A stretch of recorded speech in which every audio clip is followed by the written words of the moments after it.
రాష్ట్ర వ్యాప్తంగా సంచలనం కలిగించినటువంటి ప్రైవేట్ స్కూల్ ప్రిన్సిపల్ రూపారెడ్డి హత్య కేసును ఎట్టకేలకు పోలీసులు ఛేదించారు. ఈరోజు మీడియాకు వివరాలు కూడా వెల్లడించారు నల్గొండ జిల్లా ఎస్పీ శరత్చంద్ర గౌడ్. వారితో మనం మాట్లాడదాం. సార్, ఈ కేసులో ఎట్లా ముందుకు వెళ్లారు సార్? 8 రోజుల పాటు కూడా ఎట్లా శ్రమించారు? ఎంతమంది శ్రమించారు? దీంతో పాటు ఒక టెక్నికల్గా కూడా ఏ విధంగా ఈ కేసును ట్రేస్ అవుట్ చేయడం జరిగింది? అంటే మనకి 11th రోజు ఈ అఫెన్స్ అయిన తర్వాత 12th రోజు మనం ఎఫ్ఐఆర్ రిజిస్టర్ చేయడం జరిగింది. మనకు ఆ రోజు తెలిసింది. అయితే మనం 5 ప్రత్యేక బృందాలతో కూడా అన్ని కోణాల్లో కూడా మనం ఇన్వెస్టిగేషన్ స్టార్ట్ చేయడం జరిగింది. దీనికి సంబంధించి ఫ్యామిలీలో ఏమైనా ఇష్యూస్ ఉన్నాయా, లేకపోతే ఇన్వెస్ట్మెంట్ ఫినాన్షియల్గా ఏమైనా ఇష్యూస్ ఉన్నాయా, లేకపోతే వేరే రాష్ట్రాలకి ఎవరైనా దొంగలు వచ్చినారా, లేకపోతే స్కూల్లో ఏమైనా ఇష్యూస్ ఉన్నాయా, ఇవన్నీ కూడా మనం దర్యాప్తు టేకప్ చేయడం జరిగింది. కాకపోతే లాస్ట్ ఆమె ఫోన్ కాల్లో బాబు అనే పదం ఒకటి వాళ్ళ చుట్టాలు అంటే వాళ్ళ చిన్నమ్మతో మాట్లాడినప్పుడు ఈ స్కూల్ పిల్లలతో ఏమైనా మాట్లాడిందేమని చెప్పేసి స్కూల్లో కూడా మనం విచారణ చేపట్టే సమయంలో గత 2 రోజుల నుంచి కూడా స్కూల్కి ఏమైనా రాలేదా అని కూడా మనం చెక్ చేస్తే ఒక 5 రాలేదు. అందులో వాళ్ళ యాంటీసిడెంట్స్ అంటే వాళ్ళ కార్యక్రమాలన్నీ కూడా మనం చెక్ చేసి ఎవరికి ఇట్లాంటి జల్సాల అలవాటు మంద అలవాటు ఏమైనా ఉంటే కూడా చెక్ చేస్తే ఒక 2 పిల్లల్ని మనము ఐడెంటిఫై చేసినాము. వాళ్ళని మనం ఇవాళ పొద్దున పట్టుకుంటే వాళ్ళ దగ్గర నుంచి డబ్బులు ఒక 1,54,000 డబ్బులు రికవర్ అయింది. అదేవిధంగా హత్య చేసేటప్పుడు ఆ గ్లవ్స్ కూడా మనము రికవర్ చేసినాం. వాళ్ళ దగ్గర నుంచి ఒక ఐఫోన్ కూడా రికవర్ చేయడం జరిగింది. వీళ్ళు ప్రధానంగా ఈ డబ్బు దొంగతనం చేసి జల్సాలకి వాడుకుందామని చెప్పేసి, అదేవిధంగా గత కొన్ని రోజుల క్రితం ఆ ప్రిన్సిపల్ గారు కూడా తిట్టిరని చెప్పేసి కక్ష పెట్టుకొని ఈ కార్యపాలన చేయడం జరిగింది. సార్, కూకట్పల్లిలో మనం చూసాం సార్, 6 నెలల క్రితం ఒక బ్యాట్ కోసం 10 ఏళ్ల పిల్లని చంపారు. ఇదే 10th క్లాస్ పిల్లగాడు. ఈరోజు డబ్బుల కోసం 10వ తరగతి విద్యార్థులు ఈ విధంగా చేశారు. చదువు నేర్పినటువంటి విద్యార్థులు, గురువులు ఎవరైతే ఉన్నారో దేవుడితో సమానం. ఎటుపోతుంది సార్ సమాజం? ఎట్లా మార్పు రావాల్సిన అవసరం ఉంది? తల్లిదండ్రులు కూడా ఏ విధంగా ఒక కన్నేసి ఉంచాల్సిన అవసరం?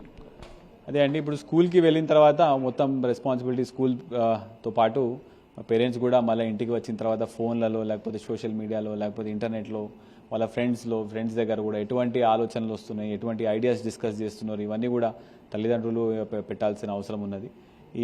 వాళ్ళతో పాటు ఫ్రెండ్లీగా ఉంటూనే ఇంకా ఎటువంటి చెడు వ్యాసనాలు, చెడు రాంగ్ డైరెక్షన్స్లో పోకుండా పేరెంట్స్ ఇంకా క్లోజ్గా మానిటర్ చేస్తే మాత్రం ఇటువంటివి కాకుండా ఉంటాయి. సార్, గంజాయి అని అన్నారు సార్. నల్గొండ జిల్లాలో గంజాయి సంబంధించి కూడా ఎట్లా చర్యలు తీసుకుంటున్నారు? స్కూల్ వరకు కూడా వచ్చింది సార్ గంజాయి. ఇదివరకు కాలేజీలలో ఎక్కడో ఇంజనీరింగ్ కాలేజ్ చూసాం, స్కూల్ వరకు కూడా వచ్చింది. ఎట్లా దానిపైన పటిష్టంగా మీరు ప్రణాళికతో ముందుకు? అంటే మన నల్గొండ జిల్లాలో మిషన్ పరివర్తన అనే కార్యక్రమం మనం చేపట్టడం జరిగింది. దీంట్లో ఎక్స్క్లూజివ్గా మనం చాలా వరకు టెస్ట్ చేస్తున్నాము.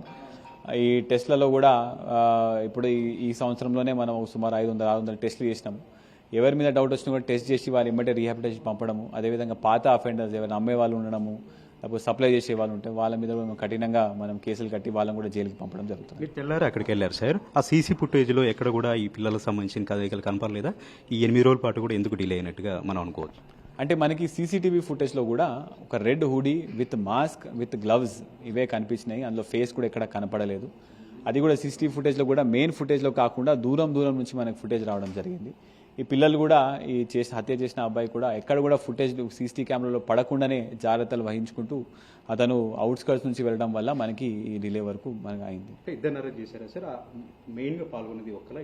మెయిన్గా హత్య చేసింది మాత్రం ఒకరు, కానీ ఇద్దరు ప్లాన్ వేసి చేయడం జరిగింది. సార్, ఆ డబ్బులు ఎక్కడ దాచిపెట్టారు సార్? ఆ తల్లిదండ్రులు ఏమంటున్నారంటే మాకు ఎలాంటి డబ్బులు కనపడలేదు, మా పిల్లలు ఎవరు కూడా ఇలాంటి పని చేయలేదని ఒక చిన్న ఆరోపణ చేస్తున్నారు. దానిపైన కూడా మీరేం చెప్తారు?